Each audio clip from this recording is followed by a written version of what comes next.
Hi, I'm Adam DeSanctis, coming to you from MBA Secondary and Capital Markets Conference in New York City. I'm here today with Andrew Pohlmann of Cenlar to discuss what's going on right now in mortgage subservicing. Andrew, thank you for joining us today. Yeah, thanks for having me. Great to be here. So let's dive in. Your position at Cenlar, head of client management. What is your key to success, both you personally, for Cenlar, and for your clients? So let me first step back, right? Cenlar has been in business for almost 150 years. We literally invented subservicing.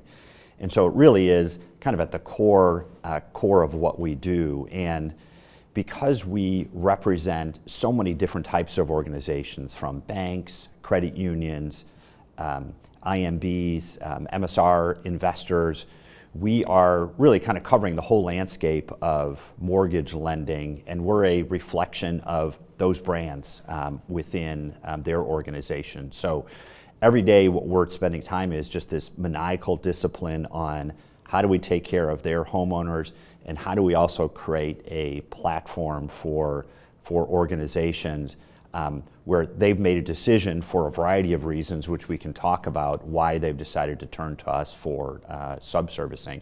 You know, interestingly, probably no surprise or no real new news, but it was announced that we were acquired by PennyMac earlier in the year. That transaction's scheduled to close at the end of this year.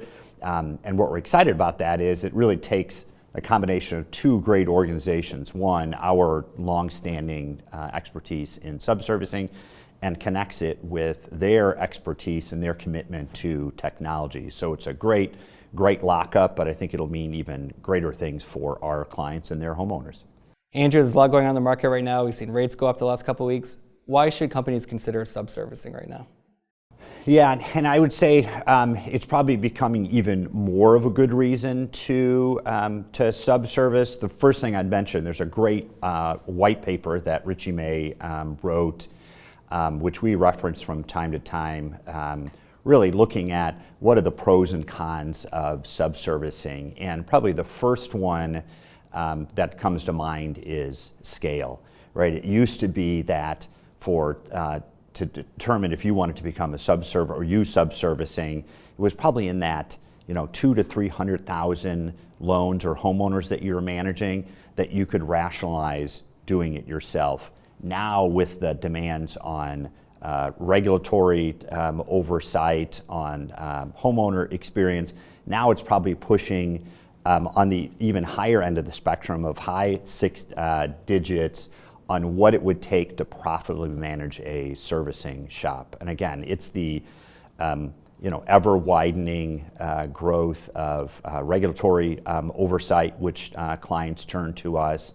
Some of it is strictly on what's a better way to use their capital, but exceedingly what we've seen now is where the demands of homeowners on the kinds of digital experience that they're seeing outside of financial services and mortgage, they're demanding that from their servicer as well. So to be able to keep up with that technology and that focus is really critical to work with a partner. And what we found is a number of organizations have not been able to make that investment. So they've turned to subservicers to help them manage that complexity in mortgage and frankly be able to sleep better at night.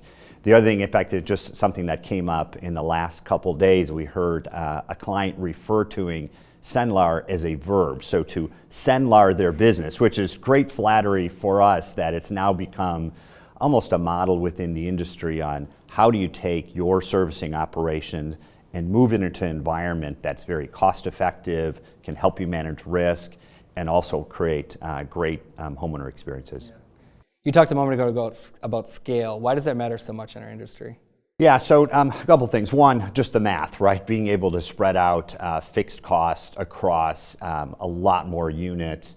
Although there are some organizations that have been able to successfully manage their mortgage shop with a small number of units, we found that the pressure of having to keep up with technology, with changing regulations, that there's no substitute for scale, and that's actually going to become an even bigger advantage for us as we build our relationship with PennyMac.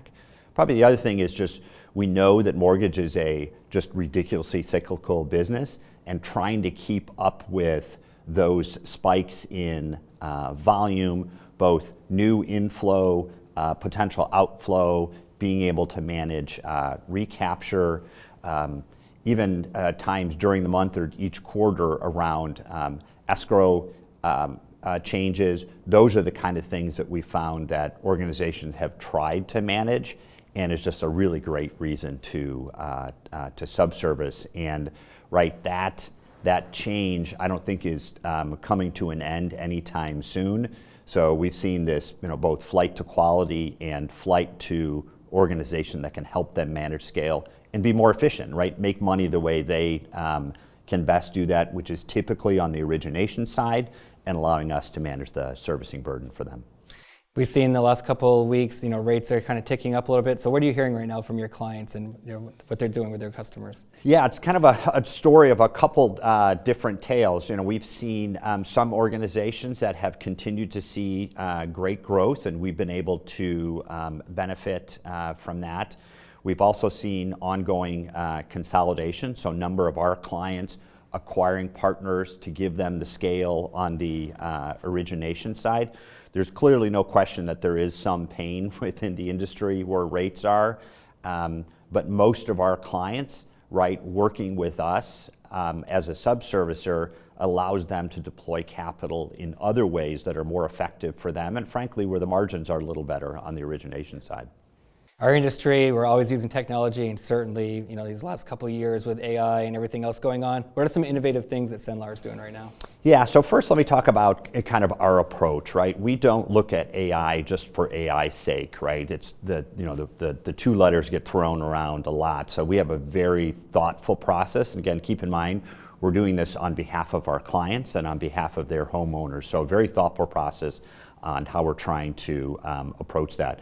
We've developed an AI lab to be able to test and learn and see what types of things work, what types of things don't work, right? Because that's the whole purpose of a lab. But we've really covered it kind of in two different places. First, on the homeowner side, our bots that we launched early last year have started to take a lot of calls that would ordinarily go to a live advisor. And we found that many of those homeowners that interact with the bot, about 40% of them never need to talk to a live advisor. Now, if they really want to, right, that advisor is there for them. And those are kind of the early, let's call it, non-authenticated experiences where I can find out about a government shutdown. I can find out about some, question that I might have.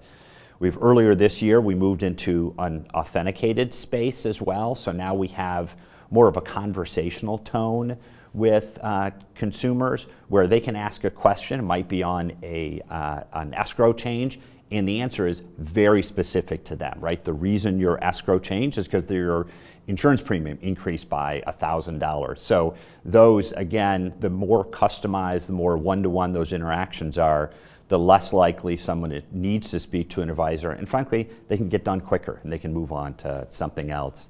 And then the other side that we've worked on AI quite a bit is both on our advisors or our call center agents, helping them navigate all the different materials that they need to, right?